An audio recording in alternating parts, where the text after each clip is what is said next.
ദൈവത്തിന് സ്തോത്രം. ദൈവത്തിൻ്റെ വചനവുമായിട്ട് അല്പനേരം നമുക്ക് ദൈവസനീകരിക്കുവാൻ വീണ്ടും വീണ്ടും അവസരം തരുന്ന ദൈവത്തിന് നന്ദിയോടെ സ്തോത്രം. ആയുസ് തന്നു, ആരോഗ്യം തന്നു, ഇത്രത്തോളം ജീവിക്കാൻ ദൈവം കൃപ തന്നു. ഞാൻ ഒരിക്കലും സ്വപ്നം കണ്ടതല്ല ഇങ്ങനെ ഒരു ആയുസ് എനിക്ക് ലഭിക്കുമെന്ന്. നിങ്ങൾക്ക് എല്ലാവർക്കും അറിയാം, 39-ാമത്തെ വയസ്സിലെ ക്യാൻസർ രോഗം വന്ന് ഈ ഭൂമിയിൽ നിന്ന് മാറ്റപ്പെട്ടവനായിരുന്നു. എന്നിലും കർത്താവായ യേശു ക്രിസ്തുവിൻ്റെ മരണക്കിടക്കം മാറ്റി വിരിച്ചതുകൊണ്ട് സമാധാനത്തോടെ സന്തോഷത്തോടെ എൻ്റെ ദൈവത്തെ തിരിച്ചറിയുവാനും ദൈവത്തെ സ്നേഹിക്കുവാനും ദൈവത്തിൻ്റെ വചനപ്രകാരം ജീവിക്കുവാനും ദൈവം വലിയൊരു ഭാഗ്യം തന്നു. അതുകൊണ്ടാണ് ഞാൻ ഈ വചനവുമായി നിങ്ങളുടെ മുമ്പിലേക്ക് വരുന്നത്. അല്പനേരത്തെ ചിന്തയ്ക്കായിട്ട് നമുക്ക് മത്തായിയുടെ സുവിശേഷം 11-ാം അധ്യായത്തിൻ്റെ 11-ാമത്തെ വാക്യം നമുക്ക് വായിക്കാം. മത്തായിയുടെ സുവിശേഷം 11-ാം അധ്യായത്തിൻ്റെ 11-ാമത്തെ വാക്യം. സ്ത്രീകളിൽ നിന്ന് ജനിച്ചവരിൽ യോഹന്നാൻ സ്നാപകനേക്കാൾ വലിയവൻ ആരും എഴുന്നേറ്റിട്ടില്ല. സ്വർഗരാജ്യത്തിൽ ഏറ്റവും ചെറിയവനോ അവനിലും വലിയവൻ എന്ന് ഞാൻ സത്യമായിട്ട് നിങ്ങളോട് പറയുന്നു. ഞാൻ അല്പം ചിന്തിക്കാൻ ഉദ്ദേശിക്കുന്ന കാര്യം, ഈ സ്വർഗരാജ്യത്തിൽ ചെറിയവനും ഉണ്ട് വലിയവനും ഉണ്ട്. കർത്താവ് വളരെ മനോഹരമായിട്ടാണ് അത് അവിടെ പ്രതിപാദിച്ചിരിക്കുന്നത്. സ്ത്രീകളിൽ ജനിച്ചവരിൽ യോഹന്നാൻ സ്നാപകനേക്കാൾ വലിയവൻ ആരും തന്നെ ഇല്ല ഈ ഭൂമിയിൽ കർത്താവായ യേശു ക്രിസ്തുവിനെ പരിചയപ്പെടുത്തി കൊടുക്കുവാൻ വന്നവനാണ് യോഹന്നാൻ സ്നാപകൻ. എന്നാൽ സ്വർഗരാജ്യത്തിലെ ഏറ്റവും ചെറിയവൻ എന്ന് പറയുന്നത് പോലും ഈ യോഹന്നാൻ സ്നാപകനേക്കാൾ വലിയവനാണ്. മനസ്സിലാക്കാൻ കുറച്ച് പ്രയാസമുള്ള കാര്യമാണ്. എങ്കിൽ പോലും നമ്മൾ വിശദമായിട്ട് വേദപുസ്തകം നോക്കിയാൽ നമുക്ക് മനസ്സിലാക്കാൻ പറ്റും. യോഹന്നാൻ സ്നാപകൻ്റെ വിളി തന്നെ കർത്താവിൻ്റെ വഴി ഒരുക്കുന്നവനാണ്. കർത്താവ് വരുന്നതിന് മുമ്പേ യേശു ക്രിസ്തുവിൻ്റെ വരവിന് വേണ്ടി തൻ്റെ ജനത്തെ ഒരുക്കാൻ വന്നവനാണ് യോഹന്നാൻ സ്നാപകൻ. ഗർഭത്തിൽ വെച്ച് തന്നെ ആ വിളി ഉണ്ടായിരുന്നു. കർത്താവിനെ പരിചയപ്പെടുത്തി കൊടുക്കുക ജനത്തിന്, തൻ്റെ വേല നിർവഹിക്കാൻ വേണ്ടി ഒരു പശ്ചാത്തലം ഒരുക്കാനാണ് യോഹന്നാനെ ഈ ഭൂമിയിലേക്ക് സ്വർഗം അയച്ചത്. നമുക്ക് അതിൻ്റെ വിശദീകരണങ്ങളെല്ലാം നമുക്കറിയാം. ഒരു ലോക മനുഷ്യനായിരുന്നില്ല യോഹന്നാൻ. ലോക മനുഷ്യർക്ക് അവർ ലോകത്തിലെ പലതും എൻജോയ് ചെയ്യാൻ ആഗ്രഹിക്കുന്നു. ലോകം തരുന്ന സുഖങ്ങളും സൗകര്യങ്ങളും സ്ഥാനങ്ങളും മാനങ്ങളും എല്ലാം അവർ എൻജോയ് ചെയ്യാൻ അനുഭവിക്കുന്നതാണ് സാധാ മനുഷ്യൻ. നമുക്കെല്ലാവർക്കും അറിയാവുന്ന കാര്യങ്ങളാണ്. എന്നാൽ യോഹന്നാൻ ഒരിക്കലും അങ്ങനെ ഒരു കാര്യത്തിന് വേണ്ടി പോയിരുന്നില്ല. ലോക സുഖത്തെ പൂർണ്ണമായും ത്യജിച്ച് മരുഭൂമിയിൽ ജീവിച്ചു. ഒട്ടകത്തോലും തോൽവാറും തേനും വെട്ടുക്കിളിയും കഴിച്ച് ജീവിച്ചു എന്നൊക്കെ പറയുന്നു. നമുക്ക് ചിന്തിക്കാൻ പറ്റുന്ന ഒരു കാര്യമല്ല. പക്ഷേ യോഹന്നാന് വ്യക്തമായൊരു കാഴ്ചപ്പാടുണ്ടായിരുന്നു. എന്നെ ആരാണ് വിളിച്ചത്, എൻ്റെ ഭൂമിയിലെ ദൗത്യം എന്തായിരുന്നു എന്നൊക്കെ വ്യക്തമായിട്ട് യോഹന്നാന് മനസ്സിലായിരുന്നു. യേശുവിൻ്റെ വേലയ്ക്ക് വേണ്ടി ജനത്തെ ഒരുക്കുക. യോർദാൻ്റെ സമീപത്തെല്ലാം ചെന്ന് പറഞ്ഞത് മാനസാന്തരത്തിന് യോഗ്യമായ ഫലം കായ്പീൻ. ജനത്തെ മാനസാന്തരത്തിലേക്ക് നയിക്കാൻ വ്യക്തമായി ദൈവത്തിൻ്റെ വചനം കിട്ടിയ ജനമാണ് യഹൂദൻ. അബ്രഹാമിൻ്റെ പിൻതലമുറക്കാരാണ്. ന്യായപ്രമാണം കൃത്യമായിട്ടുണ്ട്, പ്രവാചകന്മാരെല്ലാം ഉണ്ട്. ദൈവത്തിൻ്റെ ജനമെന്ന് അഭിമാനിക്കുന്നവരാണ് യഹൂദന്മാരെന്ന് പറയുന്നത്. എന്നാൽ യോഹന്നാൻ സ്നാപകൻ വന്നിട്ട് പറഞ്ഞത് എന്താണെന്നറിയാം? വൃക്ഷത്തിൻ്റെ ചുവട്ടിൽ കോടാലി വെച്ചിരിക്കുന്നു, നല്ല ഫലം കായ്ക്കാത്തതൊക്കെ വെട്ടി തീയിലിടുന്ന വളരെ കർശനമായിട്ട് ഗൗരവമായിട്ടാണ് പറഞ്ഞത്.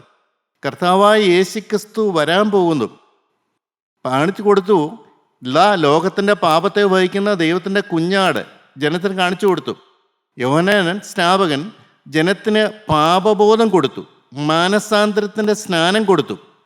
ജനത്തെ അവരുടെ പാപങ്ങളെക്കുറിച്ച് ബോധം വരുത്തിയിട്ട് ആ പാപങ്ങളോട് യാത്ര പറഞ്ഞ് ഒരുക്കമുള്ളൊരു ജനം കർത്താവായ യേശു ക്രിസ്തു വരുമ്പോൾ ആ യേശു ക്രിസ്തു തരുന്ന വചനം അവർക്ക് ഗ്രഹിക്കുവാനും ആ വചനപ്രകാരം ജീവിതത്തെ ക്രമീകരിക്കാനുള്ള ഒരു പശ്ചാത്തലം ഒരുക്കിയാണ് യോഹന്നാൻ സ്നാപകൻ ചെയ്തത്. കൃത്യമായിട്ട് യോഹന്നാൻ സ്നാപകന് തൻ്റെ വിളിയെക്കുറിച്ച് അറിയാം. പറയുന്നുണ്ട്, എൻ്റെ പിന്നാലെ വരുന്നവൻ എന്നേക്കാൾ ബലവാനാണ്, ഞാൻ വെള്ളം കൊണ്ടാണ് നിങ്ങളെ സ്നാനം കഴിപ്പിക്കുന്നത്, അവൻ പരിശുദ്ധാത്മാവ് കൊണ്ട് നിങ്ങളെ സ്നാനം കഴിപ്പിക്കും, അവൻ്റെ ചെരുപ്പിൻ്റെ വാറഴിപ്പാൻ ഞാൻ യോഗ്യന. ഇത്രമാത്രം തന്നെത്താൻ താഴ്ത്തുന്ന ഒരു മനുഷ്യൻ നമുക്ക് കാണുന്നില്ല. ഞാനോ കുറയണം, അവനോ വലിയവനാകണം എന്നൊക്കെ പറയുന്നുണ്ട്. തന്നെത്താൻ ഒഴിച്ച് ഇത്രമാത്രം ലോകത്തോട് യാത്ര പറഞ്ഞ്, ഇത്രമാത്രം സ്വയത്തെ താഴോട്ട് താഴ്ത്തി വെച്ച്, ഇത്രമാത്രം കർത്താവിന് വേണ്ടി ജീവിതം വേർതിച്ച ഒരു മനുഷ്യനെ നമ്മളിവിടെ കാണുന്നില്ല. അതുകൊണ്ടാണ് കർത്താവ് പറഞ്ഞത്, സ്ത്രീകളിൽ ജനിച്ചവന് യോഹന്നാൻ സ്നാപകനേക്കാൾ വലിയവൻ ആരും തന്നെ ഇല്ല. എൻ്റെ കൂടെ പറയുന്നൊരു കാര്യമാണ് ഗൗരവമുള്ള വിഷയം. എന്നാൽ സ്വർഗരാജ്യത്തിൽ ഏറ്റവും ചെറിയവൻ എന്ന് പറയുന്നത് ഈ യോഹന്നാൻ സ്നാപകനേക്കാൾ വലിയവനാണ്. സ്വല്പം ചിന്താകുഴപ്പം ഉണ്ടാകുന്ന കാര്യമാണ്, അതിൻ്റെ ആവശ്യമില്ല. സ്വർഗരാജ്യത്തിൽ എത്തുക എന്ന് പറയുന്നത് നിസ്സാരമായ കാര്യമൊന്നുമല്ല. ഈ ഭൂമിയിൽ നമ്മൾ എന്തെല്ലാം കാണിച്ചാലും, എന്തെല്ലാം കാട്ടിക്കൂട്ടിയാലും, എങ്ങനെയൊക്കെ ത്യജിച്ചാലും, എന്തെല്ലാം സുഖഭോഗങ്ങൾ വേണ്ടാന്ന് വെച്ചാലും, എത്രമാത്രം പവിത്രമായ ഒരു ജീവിതം നയിച്ചാലും സ്വർഗരാജ്യത്തിൽ എത്തണമെന്നില്ല. സ്വർഗരാജ്യത്തിൽ എത്തുക എന്ന് പറയുന്നത് അത് വളരെ വിലപിടിപ്പുള്ളൊരു കാര്യമാണ്. അത് വളരെ ചുരുക്കം പേർക്ക് മാത്രം കിട്ടുന്ന ഒരു കാര്യമാണ് എന്നാണ് വേദപുസ്തകം എമ്പാടും നോക്കിയാൽ നമുക്ക് മനസ്സിലാക്കാം. കർത്താവ് തന്നെ പറഞ്ഞിട്ടുണ്ട്, കിടക്കുന്ന ഒരു ചുരുക്കം എന്നാണ്. ആ വാതിൽ കണ്ടെത്തുന്നവർ പോലും ചുരുക്കം എന്നാണ് പറയുന്നത്. അപ്പോൾ കർത്താവ് പറഞ്ഞ കാര്യങ്ങളെല്ലാം മനസ്സിലാക്കി കഴിയുമ്പോൾ ഒരു മനുഷ്യൻ സ്വർഗരാജ്യത്തിൽ എത്തുക എന്ന് പറഞ്ഞ് ഏറ്റവും വിലപിടിപ്പുള്ള കാര്യമാണ്, ഏറ്റവും ഭാഗ്യകരമായൊരു കാര്യമാണ്. അങ്ങനെ ചെന്ന ഒരു മനുഷ്യൻ ഈ യോഹന്നാൻ സ്നാപകനേക്കാൾ വലിയവനാണെന്നാണ് പറയുന്നത്. അപ്പോൾ സ്വർഗരാജ്യത്തിൽ ഏറ്റവും ചെറിയവെന്ന് പറയുന്നതും സ്വർഗരാജ്യത്തിൽ വലിയവനെന്ന് പറഞ്ഞ് രണ്ട് കാറ്റഗറി ഉണ്ടെന്നുള്ളത് നമുക്ക് അതിനകത്ത് മനസ്സിലാക്കാൻ പറ്റും. ഞാൻ യോഹന്നാൻ സ്നാപകനെക്കുറിച്ച് അല്ല പറഞ്ഞത് മുഴുവനായിട്ടും. ആ യോഹന്നാൻ സ്നാപകൻ്റെ കാര്യമല്ല ഒന്നാമത്തെ ഭാഗമാണെങ്കിലും രണ്ടാമത്തെ ഒരു ഭാഗമുണ്ട്. സ്വർഗരാജ്യത്തിൽ ചെറിയവരുമുണ്ട്, വലിയവരുമുണ്ട്. എന്താണ് ഈ ചെറിയവരെന്ന് പറഞ്ഞതിൻ്റെ കാരണം? പ്രിയപ്പെട്ടവരെ, നമുക്ക് ഉദാഹരണം പറഞ്ഞാൽ നമുക്ക് മനസ്സിലാകാൻ പറ്റും. വലതു ഭാഗത്തെ കള്ളൻ, അവൻ അവസാന സമയത്താണ് അവന് ഒരു ചെറിയ മാനസാന്തരം കിട്ടുന്നത്. കർത്താവായ യേശു ക്രിസ്തുവിനെ കണ്ടെത്തുവാനും ജീവിതം കർത്താവിന് കൊടുക്കുവാനും അധികം സമയമൊന്നും കിട്ടിക്കാണത്തില്ല. പെട്ടെന്ന് ഒരു സംഭവം നടന്നു. ഇത്രയും വർഷം അവൻ ആ ഭൂമിയിൽ ജീവിച്ചിട്ടും അവന് മാറാൻ പറ്റിയില്ല. അവൻ്റെ പാപപ്രവൃത്തിയിൽ തന്നെ അവൻ ജീവിച്ചു.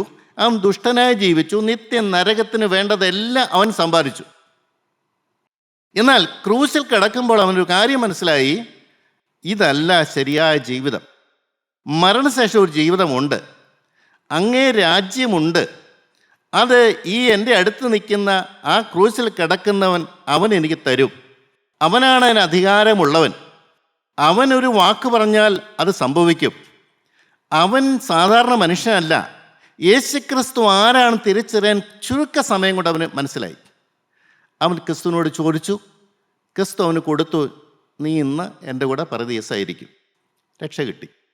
കഴിഞ്ഞ കാലങ്ങളെല്ലാം ക്ഷമിച്ചു കിട്ടി. സ്വർഗരാജ്യത്തിൽ യേശുവിനോട് കൂടി കടക്കാൻ പറ്റി, പരദീസയിലേക്ക് കടക്കാൻ പറ്റി. പ്രിയപ്പെട്ടവരെ, ഞാൻ ചിന്തിക്കുകയാണ്, ഇത്രയും നാളും ഭൂമിയിൽ ജീവിച്ചിട്ട് ലഭിക്കാത്തൊരു കാര്യം ഒരു 5-10 മിനിറ്റ് നേരം കൊണ്ട് ആ മനുഷ്യൻ സ്വന്തമാക്കിയെടുത്തു. അത് വലിയൊരു ഭാഗ്യം തന്നെയാണ്. വെളിച്ചത്തിൽ കടന്നു. പക്ഷെ ശുദ്ധീകരണം പ്രാപിച്ചോ? ഇല്ല. അത് വ്യക്തമായിട്ട് നമുക്ക് മനസ്സിലാവും. അങ്ങനെയുള്ള അധികം പേരെ കാണാനില്ലെങ്കിൽ പോലും അങ്ങനത്തെ ഒരു അവസ്ഥയുണ്ട്. മരണക്കിടക്കയിൽ മാനസാന്തരപ്പെടുന്നവർ ചിലരെ ഞാൻ കണ്ടിട്ടുണ്ട്. അതുവരെ ജീവിച്ച ജീവിതം വിട്ടിട്ട് മരണക്കിടക്കയിൽ വരുമ്പോൾ പെട്ടെന്നൊരു മാനസാന്തരം കൃപയാൽ കിട്ടുന്നുണ്ട്. നമുക്കതിൻ്റെ ആഴങ്ങളൊന്നും നമുക്കറിയാൻ പാടില്ല. മാനസാന്തരപ്പെട്ടിട്ട് പെട്ടെന്ന് കടന്നു പോകുന്നവരെക്കുറിച്ച് ഞാൻ ഈ കൂട്ടായ്മ വന്നിട്ട് കണ്ടിട്ടുണ്ട്. വലിയൊരു ആക്സിഡൻറ്റ് വന്ന് മരിച്ചു, മാനസാന്തരപ്പെട്ട് ദിവസങ്ങളൊന്നും ആയിട്ടില്ല. അങ്ങനെയുള്ളവരെ ഞാൻ കണ്ടിട്ടുണ്ട്. പ്രിയപ്പെട്ട, ഒരു വെളിച്ചത്തിൽ കടക്കുക എന്ന് പറയുന്നത് വലിയ ഭാഗ്യം തന്നെയാണ്. അന്ധകാരം മാറിപ്പോവുക, സാത്താൻ്റെ പിടിയിൽ നിന്ന് ഒരാൾ രക്ഷപ്പെടുക എന്ന് പറയുന്നത് നിസ്സാരമായ കാര്യമൊന്നുമല്ല. ഒരു ആയുസ് മുഴുവനും മനുഷ്യൻ ജീവിച്ചിട്ട് അവൻ അങ്ങനെ ഒരു ലക്ഷ്യം ഉണ്ടായിരുന്നില്ല. അവൻ അങ്ങനെ ഒരു ആഗ്രഹം ഉണ്ടായിരുന്നില്ല. അവൻ നിത്യതയെക്കുറിച്ച് ചിന്തിച്ചിരുന്നില്ല. അവൻ കർത്താവായ യേശു ക്രിസ്തുവിൻ്റെ പ്രസക്തി എന്താണെന്ന് അവൻ മനസ്സിലായിരുന്നില്ല. യേശു ക്രിസ്തുവിൻ്റെ ക്രൂശിൻ്റെ ചൂട്ടിൽ ചെല്ലണം എന്നുള്ള അവൻ ചിന്തിച്ചിട്ടില്ല. യേശു ക്രിസ്തുവിൻ്റെ ക്രൂശിൻ ചൂട്ടിൽ ചെന്ന് വചനം കേട്ട് അവൻ്റെ രക്തത്താൽ പാപം കഴുകിയെടുക്കണമെന്ന് അവന് ബോധമുണ്ടായിരുന്നില്ല.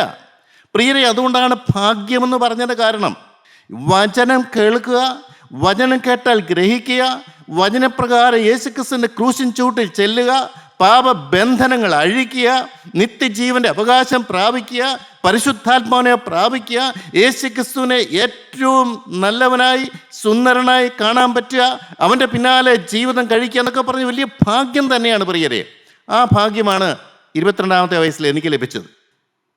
തോന്നിവാസം നടന്നൊരു ജീവിതം, അടിച്ചു പൊളിച്ച് ജീവിച്ചൊരു യൗവനകാലം. അതിനു മുമ്പ് ഞാൻ വചനം കേട്ടിട്ടില്ല. എനിക്ക് രക്ഷകനെക്കുറിച്ച് അറിയാൻ പാടില്ല. കർത്താവായ യേശു ക്രിസ്തു എനിക്ക് വേണ്ടിയാണ് മരിച്ചെന്ന് തോന്നി എനിക്ക് ബോധം ഉണ്ടായിരുന്നില്ല. അങ്ങനത്തെ ഒരു ദേശത്തും അങ്ങനത്തെ ഒരു കുടുംബത്തിലുമാണ് ഞാൻ പിറന്നു വന്നത്. എന്നാൽ ഭാഗ്യവശാൽ ദൈവവചനം കേൾക്കാനുള്ള സാഹചര്യം കർത്താവ് എനിക്ക് ഒരുക്കി തന്നു. ഞാൻ പലപ്പോഴും പറയാറുണ്ട്, എനിക്ക് MBBS അഡ്മിഷൻ കിട്ടാനുള്ള എല്ലാ സാധ്യതയും ഉണ്ടായിരുന്നു. ഞാൻ ഇവിടെയൊക്കെ പറഞ്ഞിട്ടുണ്ടെന്ന് എനിക്ക് തോന്നുന്നത്. എന്നാൽ എൻ്റെ കെമിസ്ട്രി പ്രാക്ടിക്കലിൽ എനിക്ക് 9 മാർക്ക് കുറഞ്ഞു പോയി. തെറ്റിപ്പോയി. തെറ്റാനുള്ള ഒരു കാര്യമില്ല, നിസ്സാരമായ കാര്യമാണ് പ്രാക്ടിക്കൽ എന്ന് പറയുന്നത്. എങ്ങനെയാണ് തെറ്റിയെന്ന് എനിക്ക് തന്നെ അറിയാൻ പാടില്ല. 9 മാർക്ക് അങ്ങ് പോയി. 9 മാർക്ക് പോയപ്പോഴത്തേക്ക് എനിക്ക് MBBSനുള്ള മാർക്കിന് കിട്ടാനുള്ള പദവിയിൽ ഞാൻ പുറകോട്ട് പോയി. അങ്ങനെയാണ് ഞാൻ BDSന് പോയത്. അന്ന് എനിക്ക് ആ മാർക്ക് തെറ്റാതിരുന്നുവെങ്കിൽ തീർച്ചയായിട്ടും എനിക്ക് കോട്ടയത്തിന് MBBS അഡ്മിഷൻ കിട്ടിയേനെ. കോട്ടയത്ത് അഡ്മിഷൻ കിട്ടിയിരുന്നെങ്കിൽ ഞാൻ ഒരു കാലത്തും ഈ ദൈവത്തിൻ്റെ വചനം കേൾക്കുകയോ എനിക്കൊരു തിരിവോ ഉണ്ടാവുമായിരുന്നില്ല. അപ്പോൾ സ്വർഗത്തിലെ ദൈവം എന്നെ സ്നേഹിച്ചതുകൊണ്ട് ആ കെമിസ്ട്രിയുടെ 9 മാർക്ക് പോയാലും വേണ്ടില്ല, രക്ഷ ദൈവം കരുതി. അന്ന് എനിക്കത് മനസ്സിലായില്ല. എനിക്ക് ദൈവത്തോട് പരിഭവമൊക്കെ ഉണ്ടാകാനുള്ള സാധ്യതയുണ്ട്. പക്ഷേ എൻ്റെ ദൈവം നോക്കി ഞാനൊരു MBBS ഡോക്ടറായി ജീവിക്കുക എന്നുള്ളതിനേക്കാൾ ഉപരി എൻ്റെ ആത്മാവിൻ്റെ രക്ഷയാണ് ദൈവം കരുതിയത്. അതുകൊണ്ട് ആ 9 മാർക്ക് പോയാലും വേണ്ടില്ല, ഇവനെ എനിക്ക് വേണം എന്നുള്ള നിർബന്ധം എൻ്റെ യേശുവിനുണ്ടായിരുന്നത് കൊണ്ട് ഞാൻ തിരുവനന്തപുരത്ത് ഞാൻ പോകേണ്ടി വന്നു. അതുകൊണ്ട് ജീവൻ്റെ വചനം കേൾക്കാൻ എനിക്ക് ഭാഗ്യം ലഭിച്ചു. കർത്താവിൻ്റെ വഴി എത്ര സുന്ദരമാണ്! മനുഷ്യന് മനസ്സിലാവില്ല, മനുഷ്യന് പരിഭവിക്കാവുന്നതേ ഉള്ളൂ, എൻ്റെ ഭാവി നശിപ്പിച്ചല്ലോ എന്നുള്ള ചിന്തിക്കാവുന്നതേ ഉള്ളൂ. എന്നാൽ സ്വർഗത്തിലെ ദൈവത്തിൻ്റെ കാര്യം എത്രയോ വലുത്. വളരെ നാളുകൾ കഴിഞ്ഞിട്ടാണ് ദൈവത്തിൻ്റെ കാര്യപരിപാടി എന്താണെന്ന് എനിക്ക് മനസ്സിലായത്. ദൈവത്തിന് സ്തോത്രം. പ്രിയപ്പെട്ടവരെ, ഒരു രക്ഷ കിട്ടുക എന്ന് പറഞ്ഞ് എളുപ്പമുള്ള കാര്യമല്ല. ഞാൻ നിങ്ങളോട് പറഞ്ഞിട്ടുണ്ടല്ലോ, 56 പേര് മാനസാന്തരപ്പെട്ട യൗവനക്കാർ, 2 പേരൊഴിച്ച് ബാക്കി എല്ലാവരും ലോകത്തിലേക്ക് ഇറങ്ങിപ്പോയി. രക്ഷ കിട്ടിയെങ്കിലും അതിനെ വില കൽപ്പിച്ചില്ല. രക്ഷകൻ്റെ പിന്നാലെ പോകാൻ തീരുമാനമെടുത്തില്ല. എന്തേ കാര്യം? അവർക്ക് അതിന് ഗൗരവം മനസ്സിലായില്ല. എന്താണെന്ന് ചോദിച്ചാൽ എന്തു പറയും പ്രിയരെ? എന്നാൽ എനിക്ക് കിട്ടിയ ബോധ്യം എന്താണെന്ന് ചോദിച്ചാൽ, ഇതാണ് ഏറ്റവും വിലപിടിപ്പുള്ള കാര്യം. എൻ്റെ ജീവിതത്തിൽ എൻ്റെ ഭാവി സുന്ദരമാക്കുക എന്നുള്ളതിൻ്റെ ഏറ്റവും വലിയ കാര്യമെന്ന് പറയുന്നത് ഈ രക്ഷകനെ കണ്ടെത്തുന്നതാണ്, രക്ഷക നേടുന്നതാണ്, പാപത്തോട് യാത്ര പറയുന്നതാണ്, സ്വർഗരാജ്യത്തിൻ്റെ അവകാശം ഭൂമിയിൽ വെച്ച് നേടിയെടുക്കുന്നതാണ്, കർത്താവായ യേശുക്രിസ്തുവിനെ കണ്ടുമുട്ടുന്നതാണ്, യേശുക്രിസ്തുവിൻ്റെ കാൽപാദത്തിൽ ഇരുന്നുകൊണ്ട്, ക്രൂശിൻ ചൂട്ടിയിരുന്നുകൊണ്ട് കഴിഞ്ഞ കാലത്ത് വന്നുപോയ സകല പാപങ്ങളും ഏറ്റുപറഞ്ഞ് കഴുകൽ പ്രാപിക്കുന്നതാണ് ഏറ്റവും വലുതെന്നുള്ള കാര്യം എനിക്ക് ബോധ്യമായി. എൻ്റെ പ്രിയ സഹോദരങ്ങളെ, ഞാൻ നിങ്ങളോട് ചോദിച്ചോളട്ടെ, ഈ ഒരു ഭാഗ്യം നിങ്ങൾക്ക് കിട്ടാറില്ലേ? കിട്ടിയിട്ടില്ലേ? എന്നിട്ട് നിങ്ങൾ ക്രൂശിൻ്റെ ചുവട്ടിൽ ചെന്നിട്ട് സകല പാപങ്ങളും അവൻ്റെ പരിശുദ്ധ രക്തത്താൽ കഴുകി എടുത്തുവോ? ഹൃദയം വെടിപ്പാക്കിയോ? തുരുത്തി പുരിതാക്കി തീർത്തോ? പരിശുദ്ധാത്മാവിനെ നേടിയെടുത്തോ? എൻ്റെ ദൈവത്തിന് സ്തോത്രം. സഹോദരങ്ങളെ, മനസ്സിലാക്കുക, ഒരു മനുഷ്യൻ ലഭിക്കുന്ന ഭാഗ്യം ദൈവം ചില കാര്യങ്ങളൊക്കെ ചെയ്യുന്നു, പക്ഷെ മനുഷ്യൻ്റെ പക്ഷത്ത് അത് റെസ്പോണ്ട് ചെയ്യുക, അതിനോട് പ്രതികരിക്കുക എന്നുള്ള കാര്യം അത്യാവശ്യമായി വേണ്ട കാര്യമാണ്. എനിക്ക് നഷ്ടപ്പെട്ടു പോകാമായിരുന്നു. എനിക്ക് ആ വലിയ രക്ഷ കിട്ടിയിരുന്നെങ്കിലും എനിക്ക് തള്ളിക്കളയാമായിരുന്നു. എൻ്റെ ഭാവി എങ്ങനെ തീരുമെന്ന് എനിക്കറിയാൻ പാടില്ല. ഇത്രയും കാലം ഒരു കാലത്തും ജീവിക്കില്ലെന്ന് എനിക്കറിയാം. കാരണം 39-ാമത്തെ വയസ്സിൽ ക്യാൻസർ വന്ന ഒരു മനുഷ്യനെ സംബന്ധിച്ച് എനിക്ക് ജീവനുള്ള ക്രിസ്തു ഉണ്ടായിരുന്നത് കൊണ്ട് അവൻ എൻ്റെ മരണക്കിടക്ക് മാറ്റി വിരിച്ചു. ദൈവത്തെ വേണ്ടാന്ന് പറഞ്ഞ് ഞാൻ നിഷേധിച്ച് പോയിരുന്നുവെങ്കിൽ ആരെൻ്റെ മരണക്കിടക്ക് മാറ്റി വിരിക്കുമായിരുന്നു? അപ്പോൾ ഞാൻ ഈ ഭൂമിയിൽ അന്ന് കാണുകയില്ലായിരുന്നു. അന്ന് ലഭിച്ച മാനസാന്തരം ഞാൻ തട്ടിത്തെറിപ്പിച്ച് കളഞ്ഞിരുന്നുവെങ്കിൽ. എൻ്റെ പ്രിയ സഹോദരങ്ങളെ, അതാണ് മനസ്സിലാക്കുന്നത്. രക്ഷ എന്ന് പറയുന്നത് ദൈവം തന്നാലും അതിനെ മാനിക്കാനും ബഹുമാനിക്കാനും ആദരിക്കുവാനും രക്ഷകനെ കണ്ടെത്താനും എത്ര പേർക്ക് കഴിയുന്നുണ്ട്? നാം വലിയ മനോഹരമായ കൂട്ടായ്മയിൽ കഴിയുന്നു, ശരിയാണ്. നമുക്ക് വചനം കിട്ടുന്നുണ്ട്, അതും ശരിയാണ്. കർത്താവായ യേശു ക്രിസ്തുവിനെ കാണാൻ നമുക്ക് കാണുന്നുണ്ടോ? നിങ്ങൾ ചിന്തിച്ചു നോക്കണം. ആ യേശുവിനോടുള്ള നമ്മുടെ ബന്ധം എന്താണ്? അതിന് നമ്മൾ മൂല്യം കൊടുക്കുന്നുണ്ടോ? സകലതും വിട്ടുപിരിയേണ്ടതാണെന്നുള്ള കാര്യം നമുക്ക് മനസ്സിലാകുന്നുണ്ടോ? എന്ത് വില കൊടുത്തു എൻ്റെ രക്ഷൻ്റെ പിന്നാലെ പോകണമെന്നുള്ള നിർബന്ധം എനിക്കുണ്ടോ? അപ്പോൾ ഞാൻ പറഞ്ഞില്ലേ, ഒരു രക്ഷ കിട്ടുക എന്ന് പറയുന്നത് ഭാഗ്യം തന്നെയാണ്. പക്ഷേ നാം കർത്താവിൻ്റെ മുഖം കാണുകയില്ലെന്നാണ് എബ്രായ ലേഖനം പറയുന്നത്. എബ്രായ ലേഖനത്തിൽ വളരെ കൃത്യമായിട്ട് പറയുന്നുണ്ട്. 12-ാം അധ്യായത്തിന് 14-ാമത്തെ വാക്യത്തിൽ കൃത്യമായിട്ട് പറയുന്നുണ്ട്. ഒന്ന് വായിച്ചു നോക്കാം. ശുദ്ധീകരണം പ്രാപിപ്പാൻ ഉത്സാഹിപ്പീൻ, ശുദ്ധീകരണം കൂടാതെ ആരും കർത്താവിനെ കാണുകയില്ല. ഈ അടുത്ത കുറേ വർഷം, ഒരു 4-5 കൊല്ലമായി കാണും, ഈ ഈ ഈ വചനം എന്നെ ശരിക്കും സ്പർശിച്ചു. കർത്താവിൻ്റെ മുഖം കാണുകയില്ല എന്ന് പറഞ്ഞാൽ എന്താണ്? അപ്പോൾ നാം ഒരു വെളിച്ചത്തിൽ കടന്നു ചെന്നാലും ക്രിസ്തുവിനെ കാണാൻ പറ്റില്ല. ക്രിസ്തു തേജസ്സേറിയ ദൈവമാണ്. ഭൂമിയിൽ അങ്ങനെ തേജസ്സൊന്നും അവനെ കാണാൻ പറ്റിയില്ല. ശരി, മനുഷ്യനായിട്ടാണ് വന്നത്. പക്ഷേ നാം സ്വർഗരാജ്യത്ത് ചെല്ലുമ്പോൾ ക്രിസ്തു ആയിരിക്കുന്ന അവസ്ഥയിൽ നിന്നും വെളിപ്പെട്ട് വരുമ്പോൾ അത് തേജസ്സാണ്, ഇരുട്ടൊട്ടുമില്ല. തേജോമയനായ ദൈവം വെളിപാട് പുസ്തകത്തിൽ എല്ലാം എഴുതി വച്ചിട്ടുണ്ട്. ആ തേജസ്സേറിയ ക്രിസ്തുവിൻ്റെ സനിയിലേക്ക് ശുദ്ധീകരണം പ്രാപിക്കാത്ത ഒരു മനുഷ്യന് എങ്ങനെ ചെല്ലാൻ പറ്റും? ചെല്ലാൻ പറ്റുകയില്ല. കർത്താവിനെ പറഞ്ഞിട്ടുണ്ട്, നിങ്ങൾക്ക് ഞാൻ സ്ഥലമൊരുക്കാൻ പോകുന്നു. എൻ്റെ പിതാവിൻ്റെ സനിയിൽ അനേക വാസസ്ഥലങ്ങളുണ്ട്, അല്ലെങ്കിൽ ഞാൻ നിങ്ങളോട് പറയുമായിരുന്നു. എന്താ ഈ അനേക വാസസ്ഥലങ്ങൾ എന്ന് പറയുന്നത്? കടന്നു ചെന്ന എല്ലാവർക്കും ഒരേ സ്ഥലമാണോ? അല്ല പ്രിയരെ, അവിടെ വ്യത്യാസമാണ്. ശുദ്ധീകരണം പ്രാപിച്ച് കടന്നു ചെല്ലുക എന്ന് പറയുന്നതാണ് ഏറ്റവും വിലപ്പെട്ടത്. ഭൂമി ജീവിക്കുമ്പോൾ ഞാൻ എന്തിനു വേണ്ടി ജീവിക്കുന്നു? എൻ്റെ ആത്മാവിൻ്റെ ശുദ്ധീകരണം പ്രാപിക്കാനാണോ ഞാൻ ഒന്നാം സ്ഥാനം കൊടുക്കുന്നത്? എൻ്റെ ആളത്വത്തിൽ പിതാക്കന്മാരുടെ ശാപമുണ്ട്, ഞാൻ യൗവനകാലത്ത് ചെയ്തു കൂട്ടിയ പാപങ്ങളുണ്ട്. ഇതെല്ലാം എൻ്റെ മേൽ നിൽക്കുമ്പോൾ അതെല്ലാം മാറ്റാനുള്ള ആയുസ്സാണ് ദൈവം എനിക്ക് തരുന്നത്. ഞാൻ ചിന്തിക്കാറുണ്ട്, എനിക്കൊരു ഭാര്യയെ തന്നെ എന്തിനാണ്? എൻ്റെ കുറവ് എൻ്റെ ഭാര്യ എനിക്ക് കാണിച്ചു തരുന്നു. അത് ഞാൻ മൈൻഡ് ചെയ്യേണ്ട കാര്യമാണ്. എനിക്ക് വീട് തന്നെ എന്തിനാണ്? എനിക്ക് കർത്താവിൻ്റെ ശുദ്ധീകരണം പ്രാപിക്കാനുള്ള സൗകര്യമാണ് തരുന്നത്. ഈ ഭൂമിയിലെ സുഖസൗകര്യങ്ങൾ എല്ലാം തരുന്നത് ഒരേ ഒരു ലക്ഷ്യമാണ്, എൻ്റെ ഹൃദയത്തിൻ്റെ ശുദ്ധീകരണമാണ്. സ്വർഗരാജ്യത്ത് ഏറ്റവും ഒരു ചെറിയവനായി ചെല്ലാനല്ല, അതുതന്നെ ഒരു ഭാഗ്യമാണ്. എന്നാലോ ശുദ്ധീകരണം പ്രാപിച്ച് കടന്ന കർത്താവിൻ്റെ സന്നിധിയിലേക്ക് നേരിട്ട് ചെല്ലുക, അത് ഭൂമിയിൽ വെച്ച് പാപങ്ങളെല്ലാം കഴിയെടുത്തവന് മാത്രമേ ആ ഭാഗ്യം ലഭിക്കുകയുള്ളൂ. അത് ദൈവത്തിന് മുഖപക്ഷമുണ്ടോ? ഇല്ല, ഒരിക്കലുമില്ല. ആർക്ക് വേണമെങ്കിലും സമ്പാദിക്കാതെ. ഞാനിതിന് വില കൊടുക്കുന്നുണ്ടോ ഇല്ലയോ? എൻ്റെ ലക്ഷ്യം അതാണോ? അതാണ് ഞാൻ നോക്കേണ്ടത്. ഭൂമിയിൽ ദൈവം എനിക്ക് സകലം തന്നിട്ടുണ്ട്, അതിലേക്കാണോ എൻ്റെ ശ്രദ്ധ? വേണമെങ്കിൽ എനിക്ക് അതിൻ്റെ പിന്നാലെ പോവാം, അവസാനം നിരാശപ്പെടാം. അല്ല, ഇതെല്ലാം മായയാണ്, ഇതെല്ലാം കെണിയാണ്, ഇതെല്ലാം ശത്രുവിൻ്റെ ചില തന്ത്രങ്ങളാണ്. എനിക്കിതിലേക്ക് പോകാൻ പാടില്ല. എന്നെ ദൈവം വിളിച്ചൊരു വിളിയുണ്ട്, ആ വിളിക്ക് ഞാൻ ഗൗരവം കൊടുത്തേ പറ്റുള്ളൂ. നിർബന്ധം പിടിച്ചുകൊണ്ട് വചനത്തിലേക്ക് തിരിഞ്ഞ എത്ര പേരുണ്ട്? ക്രിസ്തുവിലേക്ക് തിരിഞ്ഞ എത്ര പേരുണ്ട്? ക്രിസ്തുവിൻ്റെ വചനം ശ്രദ്ധിച്ച് വായിച്ച് ഗ്രഹിച്ച് അതിന് വേണ്ടി ജീവിതം വേർതിരിക്കാൻ എത്ര പേരുണ്ട്? ദൈവത്തിന് സ്തോത്രം. അപ്പോൾ സ്വർഗരാജ്യത്തിൽ ചെറിയവനുണ്ട്, സ്വർഗരാജ്യത്തിൽ വലിയവനുണ്ട്. ഏതാ ഈ വലിയവൻ എന്ന് പറയുന്നതിൻ്റെ കാര്യം? സ്വർഗരാജ്യത്തിൽ വലിയവൻ എന്ന് പറഞ്ഞാൽ ദൈവം മാനിക്കുന്നവൻ. എൻ്റെ പുത്രൻ്റെ രക്തത്താൽ വീണ്ടെടുക്കപ്പെട്ട ദൈവപൈതൽ, എൻ്റെ പുത്രനെ മാനിച്ചവൻ, എൻ്റെ പുത്രൻ്റെ വചനം അനുസരിച്ചവൻ, എൻ്റെ പുത്രന് വേണ്ടി ജീവിതം വേർതിരിച്ചവൻ, ഭൂമിയിൽ ജീവിക്കുമ്പോൾ അവൻ്റെ ഹൃദയം എൻ്റെ പുത്രന് വേണ്ടി വേർതിരിക്കപ്പെട്ടവൻ, പുത്രനെ മാനിച്ചവൻ. എൻ്റെ ദൈവത്തിന് സ്തോത്രം. പ്രിയപ്പെട്ടവരെ, ഇതൊക്കെ പറയുമ്പോൾ എൻ്റെ ഹൃദയം കോൾമേറുകളുണ്ട്. ദൈവത്തെ മാനിക്കാൻ എത്ര പേരുണ്ട്? ദൈവത്തെ സ്നേഹിക്കാൻ എത്ര പേരുണ്ട്? ദൈവത്തെ കരുതാൻ എത്ര പേരുണ്ട്? ദൈവത്തിന് വേണ്ടി ജീവിതം വേർതിരിക്കാൻ എത്ര പേരുണ്ട്? ദൈവത്തെ കാണിച്ചു കൊടുക്കാൻ എത്ര പേരുണ്ട്? സാക്ഷാൽ ജീവനുള്ള ദൈവം ഭൂമിയിൽ ഇറങ്ങി വരുമെന്ന് വിശ്വസിക്കുന്ന എത്ര പേരുണ്ട്? അത്യുന്നതൻ കൈപ്പണിയായതിൽ വസിക്കുന്നില്ല, സ്വർഗമെൻ്റെ സിംഹാസനം, ഭൂമി എനിക്ക് പാദപീഠം. നിങ്ങൾ ഒരുക്കുന്ന ആലയം ഏത് വിധം? അത്യുന്നതൻ കൈപ്പണിയാൽ വസിക്കുന്നില്ലെന്നാണ് പറഞ്ഞത്. നമുക്കറിയാം, ദാവീദ് ആഗ്രഹിച്ചു ദൈവത്തിനൊരു കൂടാരം മെനയണമെന്ന്.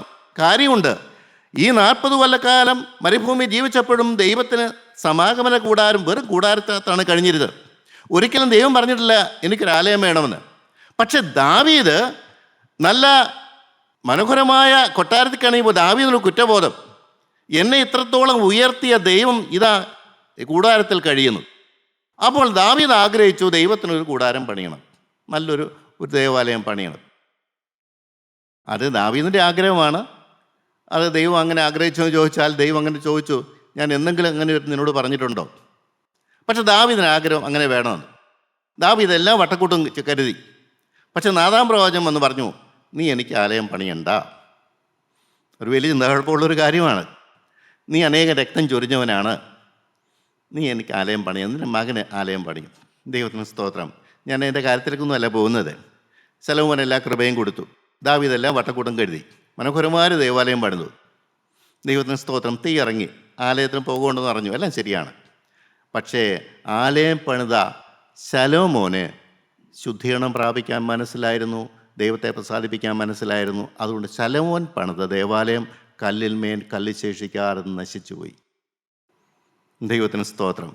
എത്ര മനോഹരമായൊരു ദേവാലയം എന്നറിയാം. ഇതൊരു ദേവാലയം ലോകത്തിൽ ഒരിക്കലും ഉണ്ടായിട്ടില്ല. സ്വർണം പൊതിഞ്ഞ മനോഹരമായൊരു ദേവാലയം. അതിൻ്റെ വിശദീകരണങ്ങളിലെ വ്യത്യാസമുണ്ട്. എത്ര മനോഹരമാണെന്ന് പറഞ്ഞാലും ശരി, അവന് സമർപ്പണമില്ലെങ്കിൽ, ശുദ്ധീകരണം പ്രാപിക്കുന്നില്ലെങ്കിൽ, അവൻ കൈകൊണ്ട് മെനഞ്ഞതിക്കകത്ത് ദൈവം വസിക്കുകയില്ല. പ്രിയപ്പെട്ടവരെ, നമ്മളാണ് ദൈവത്തിൻ്റെ ആലയം. ഈ ആലയം, ഇതിലാണ് ദൈവം വസിക്കുന്നത്. ദൈവം വസിക്കാൻ വേണ്ടി ഞാൻ എത്രമാത്രം ശ്രദ്ധിക്കുന്നുണ്ട്, എൻ്റെ ജീവിതം എത്രമാത്രം ഞാൻ ക്രമീകരിക്കുന്നുണ്ട്, എൻ്റെ ജീവിതത്തിലേക്ക് ദൈവസേന ഇരുന്നുകൊണ്ട് എൻ്റെ കുറവുകളും കുറ്റങ്ങളും ഞാൻ എത്രമാത്രം മനസ്സിലാക്കുന്നുണ്ട്. പാരമ്പര്യത്തിൻ്റെ ശാപമുണ്ട്, ശരിയാണ്. യൗവനകാലത്ത് ചെയ്തു കൂട്ടിയ പല പാപങ്ങളുണ്ട്, അതും ശരിയാണ്. എല്ലാം കഴുകിത്തരാൻ കുഞ്ഞാടിൻ്റെ രക്തം മതിയായതാണ്. സ്തോത്രം. അതാണ് എൻ്റെ ജീവിതത്തിൻ്റെ ലാക്കും ലക്ഷ്യവും. ഇവിടെ പണം സമ്പാദിക്കാനല്ല, സുഖലോലുപനായിട്ട് ജീവിക്കാനല്ല. എനിക്കിഷ്ടം പോലെ എനിക്കെന്തും ചെയ്യാനുള്ള സൗകര്യങ്ങളും ഉണ്ട്, ആരും തടയത്തില്ല. പക്ഷേ ഞാൻ തന്നെത്താൻ റെസ്ട്രിക്ഷൻ വെക്കുകയാണ്. എനിക്കത് പാടില്ല. ഞാൻ പലപ്പോഴും പറയാറുള്ളൊരു കാര്യമാണ്, ഞാൻ ക്രിസ്തുവിൻ്റെ മണവാട്ടിയാണ്. ക്രിസ്തു എന്നെ മണവാട്ടിയായിട്ട് അംഗീകരിച്ച്. അതെല്ലാവർക്കും കിട്ടുമോ? അത് സ്വീകരിക്കുന്നവർക്കത് കിട്ടും. അതെ, ഞാൻ മണവാട്ടി തന്നെയാണ്. കളങ്കമേകാത്ത മണവാട്ടി, പുരുഷൻ തൊടാത്ത. പഴയകാലത്തുണ്ട് കേട്ടോ, പക്ഷേ കർത്താവ് പഴയകാലങ്ങളൊന്നും കണക്ക് നോക്കുന്നില്ല. അതാണ് എൻ്റെ എപ്പോഴും ഉള്ളൊരു കരച്ചിൽ. പഴയകാലത്ത് ഞാൻ ആരായിരുന്നു? എൻ്റെ കണ്ണെങ്ങോട്ട് പോയി, എൻ്റെ ചിന്ത എങ്ങോട്ട് പോയി, എൻ്റെ നാവ് എന്തൊക്കെ പറഞ്ഞു, എൻ്റെ കാലം അങ്ങോട്ടൊക്കെ പോയി. അങ്ങനെയുള്ള എന്നെയല്ലേ നീ മണവാട്ടിയാക്കിയത്? അതെനിക്ക് സഹിക്കാൻ വയ്യാത്തൊരു കാര്യമാണ്. എൻ്റെ ഹൃദയം വിങ്ങിപ്പൊട്ടുന്നൊരു കാര്യം അതാണ്. പണ്ട് ഞാൻ എങ്ങനെയായിരുന്നു, അങ്ങനെയുള്ള എന്നെ നിനക്കെങ്ങനെ അത് മറന്ന് ഈ ഒരു കാര്യത്തിലേക്ക് എന്നെ കൊണ്ടുവരാൻ, എന്നെ മണവാട്ടിയാക്കാൻ പറ്റുന്നു? എനിക്ക് മനസ്സിലാകാത്തൊരു സത്യമാണ്. പക്ഷേ ഒരു സത്യമാണ്, ഞാൻ നിന്നെ സ്നേഹിച്ചു പോയി, ഞാൻ നിന്നെ വിളിച്ചു പോയി, ഞാൻ നിന്നിൽ പ്രതീക്ഷ അർപ്പിച്ചു പോയി. എൻ്റെ സ്വപ്നം നിന്നിലാണ്. സ്തോത്രം. എൻ്റെ ദൈവത്തിന് സ്തോത്രം. വലിയൊരു പ്രതീക്ഷ ദൈവം എൻ്റെ മേൽ വെച്ചിരിക്കുകയാണ്. എൻ്റെ കുടുംബത്തിൻ്റെ രക്ഷ എൻ്റെ മേലാണ്. ഇസ്രായേലിൻ്റെ ആഗ്രഹമൊക്കെ ആരുടെ മേലെ? നിൻ്റെ മേലും നിൻ്റെ പുതുഭവനത്തിൻ്റെ മേലെ അല്ലയോ എന്ന് ശൗലിനോട് ചോദിച്ചൊരു വാക്യമുണ്ട്. കർത്താവിനോട് ചോദിക്കൊരു കാര്യം, മകനെ, നീ നിന്നാൽ എനിക്ക് അത്ഭുതങ്ങൾ പ്രവർത്തിക്കാൻ പറ്റും. ദൈവത്തെ മറക്കുകയും ദൈവത്തെ വേണ്ടാന്ന് പറയുകയും ചെയ്യുന്ന നിൻ്റെ സഹോദരി സഹോദരന്മാർക്ക് അവരെ വീണ്ടെടുക്കാൻ എനിക്ക് കഴിയും, നീ നിന്നാൽ മാത്രം. നിൻ്റെ കടന്നുപോയ പിതാവുണ്ടല്ലോ, ആ കടന്നുപോയ പിതാവ്, ആ പിതാവിനെ സ്വർഗരാജ്യത്തിക്കാൻ എനിക്ക് കഴിയും, നീ എന്നെ പ്രസാദിപ്പിച്ച് ജീവിച്ചാൽ. എൻ്റെ നിൽപ്പാണ് ദൈവത്തിൻ്റെ ഏറ്റവും പ്രധാനപ്പെട്ട കാര്യം. എൻ്റെ പ്രിയ സഹോദരങ്ങൾ, നിങ്ങൾ ആരെങ്കിലും അത് മനസ്സിലാക്കുന്നുണ്ടോ? ഞാൻ ദൈവത്തിനു വേണ്ടി എത്രമാത്രം വേർതിരിക്കപ്പെട്ടവനായി, ഞാൻ ശുദ്ധീകരണം പ്രാപിച്ച് നിൽക്കുന്നതിലാണ് ദൈവം പ്രസാദിക്കുന്നത്, എൻ്റെ വേലയിലല്ല. കൃത്യമായിട്ട് മനസ്സിലാക്കണം. എന്നിലാണ് ദൈവം പ്രസാദിക്കേണ്ടത്. എന്നിൽ ദൈവം പ്രസാദിക്കുന്നില്ലെങ്കിൽ എൻ്റെ വേലയിൽ ദൈവം ഒരിക്കലും പ്രസാദിക്കുകയില്ല. അത് വ്യക്തമായിട്ട് എനിക്കറിയാം. എനിക്ക് എത്രമാത്രം എൻ്റെ ദൈവത്തെ പ്രസാദിപ്പിക്കാൻ പറ്റും, എത്രമാത്രം എനിക്ക് തന്നെത്താൻ ഒഴിക്കാൻ പറ്റും, എത്രമാത്രം ക്രൂശെടുക്കാൻ എനിക്ക് പറ്റും, എത്രമാത്രം പാപത്തോട് യാത്ര പറയാൻ പറ്റും, എത്രമാത്രം എൻ്റെ ദൈവത്തിൻ്റെ ഹിതപ്രകാരം മാത്രം ജീവിക്കണമെന്ന് നിർബന്ധമുണ്ട്. ലോകം എങ്ങനെ പോകട്ടെ, പരിസരം എങ്ങനെ പോകട്ടെ, എങ്ങനെയെല്ലാം മറ്റുള്ളവർ ജീവിച്ചോട്ടെ, എനിക്കത് വിഷയമുള്ള കാര്യം. എനിക്ക് ദൈവത്തോട് കടപ്പാടുണ്ട്. കാരണം അസാധ്യമായൊരു വിളിയാണ് എൻ്റെ മേൽ വന്നിരിക്കുന്നത്. അസാധ്യമായൊരു കൃപയാണ് എൻ്റെ മേൽ ചൊരിഞ്ഞിരിക്കുന്നത്. അസാധ്യമായൊരു രക്തമാണ് എൻ്റെ മേൽ പുരട്ടിയിരിക്കുന്നത്. അതുകൊണ്ട് എനിക്ക് ദൈവത്തോട് കടപ്പാടുണ്ട്. എൻ്റെ ദൈവത്തോട് എനിക്ക് നന്ദിയും സ്നേഹമുണ്ട്. ഇത് നിലനിർത്തി കിട്ടണേ എന്നാണ് എൻ്റെ പ്രാർത്ഥന മുഴുവനും. എനിക്കറിയാം അനേക ആത്മാക്കൾ എൻ്റെ പ്രാർത്ഥനയ്ക്ക് വേണ്ടി കാത്തിരിപ്പുണ്ട്. പ്രത്യേകിച്ച് എൻ്റെ കുടുംബത്തിലുള്ളവർ. അവരെ സഹായിപ്പാൻ വേറെ ആരുണ്ട്? അവർക്ക് വേണ്ടി പ്രാർത്ഥിക്കാൻ ആരുണ്ട്? എല്ലാ പ്രതീക്ഷയും ദൈവം എൻ്റെ മേൽ വെച്ചിരിക്കുകയാണ്. ഞാൻ നിസ്സാരനല്ല. ഈ ഭൂമിയിൽ ഞാൻ വിലപ്പെട്ടവനാണ്, ദൈവത്തിന് വിലപ്പെട്ടവനാണ്. ദൈവം പ്രതീക്ഷയോടെ എന്നെ നോക്കിക്കൊണ്ടിരിക്കുകയാണ്. എൻ്റെ ഓരോ നിമിഷങ്ങളും ദൈവം കൂടെ നിൽക്കുകയാണ്. അതുകൊണ്ടാണ് ഈ ദൈവം എനിക്ക് സ്വന്തമാക്കണമെന്ന് വലിയൊരു കൊതി. ഈ ദൈവത്തിൻ്റെ കരം പിടിച്ചുകൊണ്ട് ഈ ഭൂമി ജയിക്കണമെന്നൊരു ആഗ്രഹം എനിക്കുണ്ട്. പാപം വരരുത്, വരാൻ പാടില്ല. ഞാൻ ദൈവത്തിൻ്റെ വേർതിരിക്കപ്പെട്ടവനാണ്. നമുക്കറിയാം, നേർച്ച നേരുക എന്ന് പറഞ്ഞാൽ നമുക്കറിയാമല്ലോ. നേർച്ച നേരുക എന്ന് പറഞ്ഞാൽ ദൈവത്തിന് വേണ്ടി വേർതിരിക്കപ്പെട്ടവൻ്റെ മനുഷ്യനതിൽ അവകാശമൊന്നുമില്ല. ഞാൻ സ്വയമായ തീരുമാനമെടുത്ത മനുഷ്യനാണ്. ഞാൻ എൻ്റെ ദൈവത്തിന് വേണ്ടി വേർതിരിക്കപ്പെട്ടവനാണ്. എനിക്ക് ലോകത്തിൻ്റെ ഒന്നും വേണ്ട. ഇന്നോ നാളെയോ ഞാൻ ഇവിടുന്ന് കടന്നു പോകും. എന്നെ മരണക്കിടക്കയിൽ കർത്താവായ യേശു ക്രിസ്തു ആളത്തവനുമായി വന്നേ പറ്റുള്ളൂ. ശത്രു അവകാശം പറയുന്ന ഒന്നും അവിടെ ഉണ്ടാകാൻ പാടില്ല. അവിടെ ഞാൻ അന്താളിച്ചു പോകുന്നൊരവസരം ഉണ്ടാകാൻ പാടില്ല. അതുകൊണ്ട് കർത്താവെ, എൻ്റെ ഇന്ന് ഈ ഭൂമിയിൽ ജീവിക്കുന്ന ഇന്നത്തെ ദിവസം നീ എൻ്റെ കൂടെ വന്നേ പറ്റുള്ളൂ, എന്നെ കഴുകിയേ പറ്റുള്ളൂ. ഇന്ന പാപങ്ങൾ എൻ്റെ ജീവിതത്തിൽ ഇപ്പോഴും മരിക്കാതെ കിടപ്പുണ്ട്. ആളത്തത്തിൽ പ്രകടമായിട്ടൊന്നും വരുന്നില്ല. അപ്പോസ്തലൻ പറയുന്നുണ്ട്, എനിക്കൊരു പാപത്തെക്കുറിച്ച് ബോധ്യമില്ലെങ്കിലും ദൈവസന്നിധി ഞാൻ നീതിമാനാകുകയില്ല, ദൈവമല്ല എന്നെ വിധിക്കുന്നത്. ഉണ്ട് പ്രിയരെ, ആളത്തത്തിൽ എല്ലാ പാപത്തിൻ്റെയും വേരുകൾ ഉണ്ടെന്ന് എനിക്കറിയാം. അത് പൊങ്ങുന്നില്ലായിരിക്കാം, ശരിയാണ്. പക്ഷേ മരണക്കിടക്കിൽ ഇത് പൊങ്ങി വരും. അത് പൊങ്ങി വരാതിരിക്കണമെങ്കിൽ ഇപ്പോഴേ അതിനു വേണ്ടി അധ്വാനിക്കുകയാണ്. കർത്താവേ, തിരക്തം തളിക്കണമേ, നിൻ്റെ ആത്മാവിൻ്റെ വലിയ പ്രകാശനം എൻ്റെ മേൽ പകരണമേ കർത്താവേ, നിൻ്റെ ആത്മാവ് അതിൻ്റെ വേരുകളെല്ലാം കത്തിച്ചാമ്പലാക്കി കഴിയണമേ, എന്നെ ഒരു പൂർണ്ണ വിശുദ്ധനാക്കി തീർക്കണമേ കർത്താവേ, നീ എന്നിൽ കണ്ടിരിക്കുന്ന വേല തികച്ചുകൊണ്ട് കടന്നു പോകാനുള്ള ഒരു ഭാഗ്യം എനിക്ക് തരണമേ. മുട്ടിപ്പായി പ്രാർത്ഥിച്ച ദൈവം കേൾക്കുകയില്ലേ? അവനാണ് വലിയവൻ. സ്വർഗരാജ്യത്തിൽ ഏറ്റവും വലിയവൻ എന്ന് പറയുന്നത് അങ്ങനെയുള്ള മനുഷ്യനാണ്. പ്രിയപ്പെട്ടവരെ, സ്വർഗ്ഗം മാനിക്കുന്ന ഒരു മനുഷ്യൻ എന്ന് പറയുന്നത് ഭൂമിയിൽ ജീവിക്കുമ്പോൾ ദൈവത്തിൻ്റെ മാനസാന്തരത്തിൻ്റെ വിളി കേട്ട് അതിന് വില കൊടുത്ത് വചനപ്രകാരം ജീവിതം ക്രമീകരിച്ച് ജീവനുള്ള ദൈവത്തെ പ്രസാദിപ്പിച്ചുകൊണ്ട് അവൻ്റെ ഹിതപ്രകാരം മാത്രം ജീവിച്ചുകൊണ്ട് അവനെ മാത്രം ലക്ഷ്യം വെച്ചുകൊണ്ട് ജീവിച്ച് ശുദ്ധീകരണം പ്രാപിക്കുന്ന ക്രിസ്തുവിൻ്റെ കളങ്കമില്ലാത്ത മണവാട്ടി. എത്ര പേര് ഈ വെല്ലുവിളി ഏറ്റെടുക്കും? ഇനി ജീവിക്കുന്നത് ഞാനല്ല. എത്ര പേർക്കത് മനസ്സിലാവും? നിമിഷം പ്രതി എന്നെ പുറകോട്ട് മാറ്റിക്കൊണ്ട് ക്രിസ്തുവിന് ഇടം കൊടുക്കാൻ എത്ര പേർക്ക് പറ്റും? വചനം പറയുന്നു. ആരാ വചനം പറയുന്നത്? ക്രിസ്തുവാണോ വചനം പറയുന്നത്? ഞാനാണോ വചനം പറയുന്നത്? ദൈനംദിന ജീവിതത്തിൻ്റെ ഓരോ കാര്യങ്ങളും ക്രിസ്തുവിനെ കൊണ്ട് ചെയ്യിപ്പിക്കാൻ നമുക്ക് പറ്റുമോ? അതാണ് ദൈവം പ്രസാദിക്കുന്നത്. എനിക്ക് കിട്ടിയ സാവകാശം, എനിക്ക് കിട്ടിയ അവസരങ്ങൾ, എനിക്ക് കിട്ടിയ വാഹനം, അത് ക്രിസ്തു ഓടിക്കണം, ഞാനല്ല. അതിൻ്റെ അധികാരി ക്രിസ്തുവാണ്. എൻ്റെ വീട്, അത് ക്രിസ്തുവിൻ്റെ വീടാണ്, അത് എൻ്റെ വീടല്ല. എനിക്ക് തന്ന ഭാര്യ, അത് എൻ്റെ ഭാര്യയല്ല, അത് ക്രിസ്തുവിൻ്റെ മകളാണ്. എനിക്ക് കിട്ടിയ മക്കള് എൻ്റെ മക്കളല്ല, അത് ക്രിസ്തുവിൻ്റെ മക്കളാണ്. എനിക്ക് കിട്ടിയ മുഴുവനും ക്രിസ്തുവിന് വേണ്ടി ഞാൻ തന്നെത്താൻ ബോധപൂർവം വേർതിരിക്കുകയാണ്. അതാണ് ക്രിസ്തു ജീവിക്കുക എന്ന് പറഞ്ഞൊരു കാര്യം. പറ്റുന്നുണ്ടോ? അവരാണ് വലിയവർ. സ്വർഗം വലിയവരായി കാണുന്നത് അതാണ്.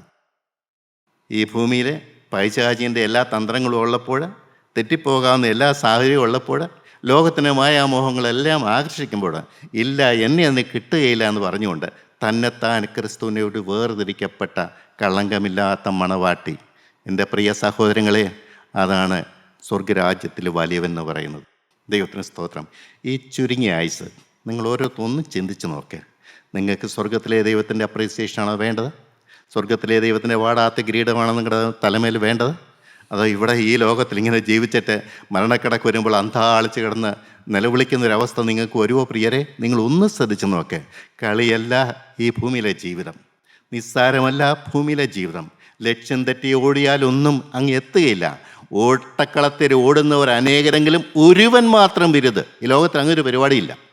ഫസ്റ്റ് പ്രൈസ് ഉണ്ട്, സെക്കൻഡ് പ്രൈസ് ഉണ്ട്, തേർഡ് പ്രൈസ് ഉണ്ട്. പക്ഷേ ക്രിസ്തീയ ഓട്ടത്തിനകത്ത് ഫസ്റ്റ് പ്രൈസ് മാത്രമേ ഉള്ളൂ, സെക്കൻഡ് പ്രൈസ് ഇല്ല. പ്രാപിക്കാൻ തക്കവണ്ണം ഓടുവിനാണ് വചനം പറയുന്നത്. എൻ്റെ പ്രിയ സഹോദരങ്ങളെ, നിങ്ങളൊന്ന് ചിന്തിക്കുക. ദൈവം മൗനമായി നിൽക്കുന്നു. പലപ്പോഴും ദൈവം മൗനമായിട്ട് നിൽക്കുകയാണ്. എല്ലാം കാണുന്നുണ്ട്, പക്ഷെ അവനൊന്നും പ്രതികരിക്കാൻ പറ്റില്ല. പക്ഷേ ദൈവം സംസാരിക്കും കേട്ടോ. പ്രിയപ്പെട്ടവരോട് സംസാരിക്കും, വചനം അനുസരിക്കാൻ താല്പര്യമുള്ളവരോട് സംസാരിക്കും. അവർക്ക് വചനം കൊടുക്കും, ഡയറക്ഷൻ കൊടുക്കും. അവരെ പല രീതിയിൽ കൂടെ നടത്തും. തീച്ചൂളയിൽ കൂടെ നടത്തും, കഷ്ടതയിൽ കൂടെ നടത്തും, സങ്കടയിൽ കൂടെ നടത്തും. എല്ലാം നന്മയ്ക്കാണ്. അവർക്ക് പരാതിയില്ല, അവർക്ക് സങ്കടമില്ല, അവർക്ക് പിറുപിറുപ്പില്ല. അവരുടെ ദൈവത്തെ കണ്ടുകൊണ്ടാണ് അവർ മുന്നോട്ട് പോകുന്നത്. നല്ലവനായ ഒരു യേശുവിനെ അവർ കണ്ടെത്തി കഴിഞ്ഞു. എൻ്റെ പ്രിയ സഹോദരങ്ങളെ, നമ്മുടെ ജീവിതത്തിൻ്റെ കരങ്ങളിലേക്ക് കൊടുക്കാം. ചെറിയവനാകല്ലേ, വലിയവനാകാനുള്ള പ്രൊവിഷൻ ഉണ്ടായിരിക്കെ ചെറിയവനാകുന്നുവെങ്കിൽ അത് ഞാൻ തന്നെത്താൻ ചെയ്യുന്ന കാര്യമാണ്. ദൈവം അതിൽ സന്തോഷിക്കുന്നില്ല. ദൈവനാമം മാത്രം മഹത്വപ്പെടാൻ ഇടയാകട്ടെ. ദൈവത്തിന് സ്തോത്രം.